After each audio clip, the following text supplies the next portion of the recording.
ఈ సమావేశాలకు హాజరు కాకుండా వైఎస్ జగన్మోహన్ రెడ్డి గారు ఢిల్లీ వెళ్ళడాన్ని మీరేమంటారు?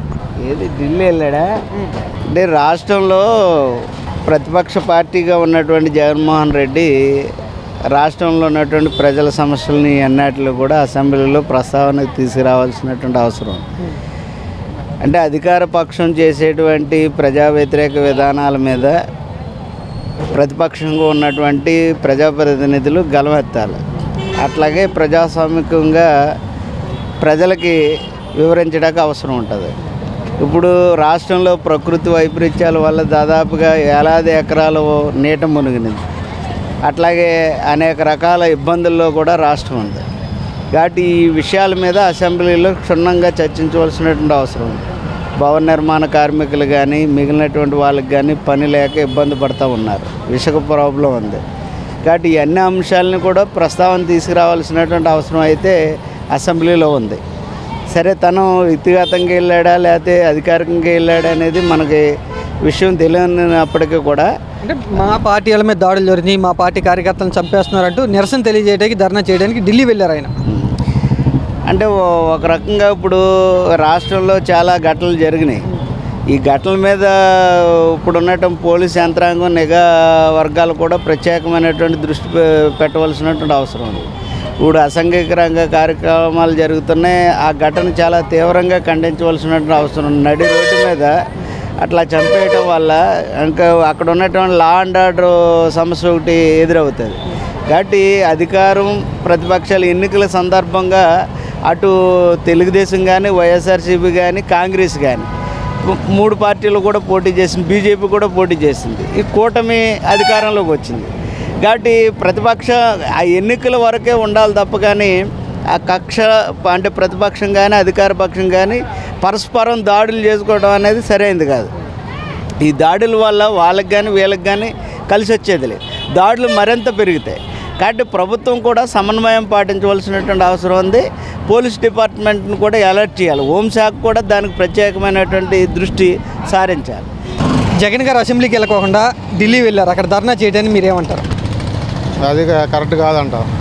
ఎందుకనండి? ఎందుకంటే అసెంబ్లీ స్టార్ట్ అయింది ఇప్పుడు కదా సెషన్స్. ఆ పోరాడితే అక్కడ పోరాడాలి. లోపలికి వచ్చి ఉంది కదా, ఛాన్స్ ఉంది కదా అసెంబ్లీలో. అసలు లేకపోతే ఓడిపోతే అసెంబ్లీలో రాకపోతే ధర్నాలు చేసుకోవచ్చు బయట. ఇప్పుడు ఉంది కదా ప్రాబ్లం. రాష్ట్రంలో శాంతి భద్రతలు సరిగ్గా లేవు. జాతీయ స్థాయిలో ప్రధానికి రాష్ట్రపతికి తెలియజేయడానికే నేను ధర్నా చేస్తున్నానని చెప్తున్నారు జగన్ గారు. ఇలాంటి ప్రశాంతంగా తిరుగుతున్నాం ప్రజెంట్ ఎక్కడైనా ఏదో ఒకటి చెప్పగలుగుతున్నాం బయట. ఇప్పుడు విజయవాడలో అదే ఈ 50 రోజుల్లోనే ప్రభుత్వం ఫెయిల్ అయిపోయింది అంటున్నారు మరి జగన్ గారు. రాంగ్ అది మొత్తం ఫెయిల్ అయిపోయింది. అదే ఆయన ఈర్ష్య అంతే, అంతకంటే ఏం లేదు.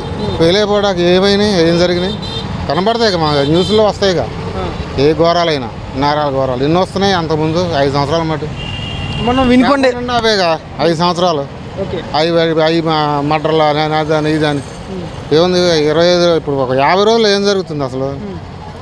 ఆయన దోసుకుంది వీళ్ళు కవర్ చేసుకోవడం సరిపోతుంది. ఇప్పుడు వీళ్ళకి లాక్కోలేక వీకోలేక అనుకోవడం అది చంద్రబాబు నాయుడు వాళ్ళు ముందు అది కవర్ చేసుకోవడం మీద పడ్డారు వాళ్ళు. డబ్బులు లేవు అని ఇవన్నీ ఎందుకు చేస్తారు? ఈ 50 రోజుల్లో మరి 30 హత్యలు 35 పైగా హత్యాయత్నాలు జరిగినాయని జగన్ గారు కొన్ని లెక్కలు చెప్తున్నారు. కొంతమంది ఏమో ఊళ్ళు ఇడిచి వెళ్ళిపోయారని చెప్తున్నారు. అంత రాంగ్ అది. ఎవరు వెళ్ళారు, ఎక్కడికి వెళ్ళారు? ఇంకా ఊళ్ళోకి వస్తున్నారు అందరు జనం. హైదరాబాద్ వెళ్ళిపోయిన వాళ్ళు కూడా విజయవాడ వస్తున్నారు. మా వాళ్ళు వచ్చారు 2-3.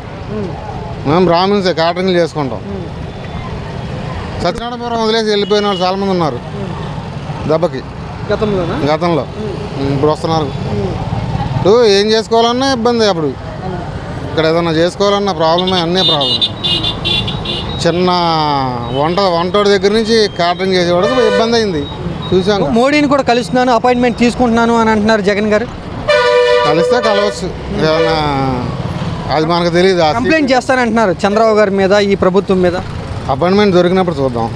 అదే జగన్ గారు అసెంబ్లీ రాకుండా ఢిల్లీ వెళ్ళి మోడీకి కంప్లైంట్ చేస్తానంటూ చెప్తున్నమాట. నువ్వేమంటావు? అవన్నీ జరిగే పనులు కాదులే అన్న. ఎందుకంటే మంచి పనులు చేస్తే ఏదైనా మంచి అనేది బాగుంటుంది. ల్యాండ్ వెరిఫికేషన్ అని చెప్పి పెట్టారు. స్థలాలు ఎవరు ఇస్తారన్న? ఇప్పుడు నీ ఆస్తిని ఇవ్వమంటే ఇస్తావు? ఇవ్వవుగా. అలాంటివి పెట్టకూడదు. లేదంటే ఏదో ఒకటి అభివృద్ధి చెయ్యాలి. పథకాలు ఇచ్చారంటే ఇచ్చారు, ఏం చేసుకోవడానికి. అన్నా క్యాంటీన్ ఎంతమంది భోజనం చేసేవాళ్ళు, పేదలు మాలాంటి వాళ్ళు, సామాన్యులు చాలామంది తిన్నాం. నేను ఆపి తిన్నా చాలా రోజులు ఆటోలు. నెక్స్ట్ వచ్చేసేపటికి పింఛన్, కరెంటు బిల్లులు పెరిగినాయి. ఇప్పుడు కరెంటు బిల్లులు తగ్గుతాయి కదా, ఈ ప్రభుత్వంలో కరెంటు బిల్లు తగ్గిద్ది. నెక్స్ట్ ఇంకోటి ఏంటంటే పింఛన్ 7,000 ఇస్తానన్నాడు, 7,000 ఇచ్చాడు. ఆయన చెప్పిన ప్రతి మాట నిలబెట్టుకున్నారు చంద్రబాబు నాయుడు గారు. Next August 15 bus free bus అనేది చాలా మంచి పద్ధతి అది. ఎందుకంటే ఆడోళ్ళు అంటే ఇదొకటే బాధ, మగాళ్ళకు కూడా ఉంటే బాగుండేదేమో. ఆడోళ్ళు అనేపాటికి వాళ్ళు అంటే వరుస కూలీలు రోజు ఒక 50 రూపాయలు ఛార్జీలు పెట్టుకొని వాళ్ళకి వచ్చే జీతంలో దాన్నే చూసుకోవాలని చెప్పి మంచి పథకం ఇది. ఫ్రీ బస్ అనేది ఆగస్టు 15 గ్రాండ్గా రిలీజ్ అవ్వాలని చెప్పి మనస్ఫూర్తిగా కోరుకుంటున్నాం. హామీలు అమలు చేయకుండా దాడులు చేస్తున్నారంటూ జగన్ గారి ఆరోపణ. వైసీపీ పార్టీ కూడా ఇదే చెప్తుంది. మా పార్టీ వాళ్ళని చంపేస్తున్నారు, దాడులు చేస్తున్నారంటూ వైసీపీ అంటుంది. ఎందుకంటే ఈ గెట్టినోళ్ళు చేస్తూ ఉంటారు అలాంటివి. అవి రూమర్స్ వస్తూనే ఉంటాయి. వాళ్ళ ప్రభుత్వంలో కూడా వస్తాయి, మన ప్రభుత్వంలో కూడా వస్తాయి. ఏదైనా కానీ మంచి చేసేటప్పుడు ఏదైనా ఇలాగే వస్తాయి. మనం అవి చూసి చూడనట్టు కాకుండా ఆయన పట్టించుకుంటారు. ఎందుకంటే పవన్ కళ్యాణ్ గారు కూడా మన చంద్రబాబు గారు కూడా ఒకటే మాట అన్నారు, వాళ్ళని చంపండి కొట్టండి అని చెప్పి ఎవరు చెప్పాల. వాళ్ళకి తెలుసు ఆ విషయం. ఎందుకంటే వ్యక్తిగతంగా అందరూ మనుషులే.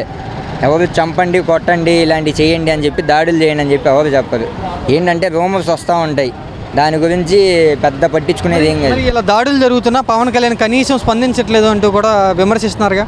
ఎందుకంటే ఆయన ఒకే మాట చెప్పారు పవన్ కళ్యాణ్ గారు, మనం ప్రభుత్వం మంచి చేయాలి, ప్రజల కోసం మంచి చేయాలి అన్నారు. కానీ మనం దాడులు చేయాలి, యుద్ధాలు చేయాలి, వాళ్ళని కొట్టాలి, వైసీపీ అది టీడీపీ ఇది అని చెప్పలే. వాళ్ళు ఏదైనా మంచి చేయాలని చెప్పారు. ఢిల్లీ వెళ్ళి మోడీకి కంప్లైంట్ చేస్తే చంద్రబాబు మీద పవన్ కళ్యాణ్ మీద మోడీకి ఒక రకమైనటువంటి అయిష్టత వచ్చింది కదా. ఎందుకు వచ్చింది? ఇప్పుడు ఆయన వీళ్ళ గురించి ఆయనకు తెలిస్తే ఏముండదు. ఇవన్నీ ఏంటంటే అన్న రూమర్స్ అన్న, దీని గురించి పెద్ద చేసేది ఏమి ఉండదు.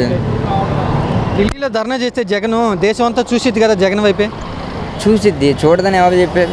అందరూ చూస్తారు. చూసినా ఇప్పుడు ఏపీలో పరిస్థితులు బాగాలేదు అని ఒకటి వెళ్ళిపోతే మెసేజ్ వెళ్ళిద్ది కదా. దానికి తగ్గట్టు ఏదో ఒకటి చేస్తారు. ఇప్పుడు సీఎం మన చంద్రబాబు నాయుడు గారు కానీ మన పవన్ కళ్యాణ్ గారు కానీ ఎవరైనా కానీ ఏదో ఒకటి చేస్తారు. దీనికి పరిష్కారం అనేది ఒక ఫుల్ స్టాప్ వచ్చింది కదా. అసలు దేనివల్ల అవుతున్నాయి గొడవలు ఏంటి, ఎందుకు అనేది ఒక సజెషన్ అనేది వచ్చింది కదా. పరిస్థితి ఎలా ఉంది? లా అండ్ ఆర్డర్ కానీ శాంతి భద్రతల విషయంలో ఎలా ఉంది? ప్రజెంట్ అయితే బాగానే ఉన్నాయి. అంటే ఇప్పుడే కదా ఎక్కింది, ఏది మనం ఎక్కంగానే ఇదవదుగా. కొంచెం మూవింగ్ అయితేనే కదా ఈ అప్పులు ఇవన్నీ ఉంటాయి.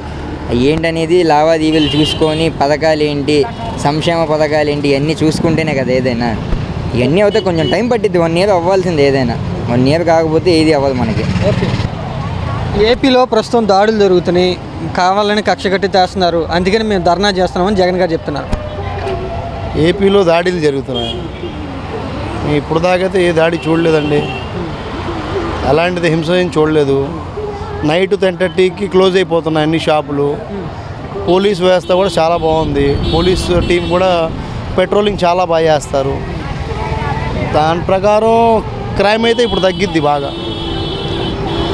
మర్డర్లు చేస్తున్నారు, వైసీపీ పార్టీ కార్యకర్తలని చంపుతున్నారు, కొడుతున్నారు, ఊళ్ళో వెళ్ళిపోయేటట్టు బెదిరిస్తున్నారంటూ జగన్ గారు చెప్తున్నమాట.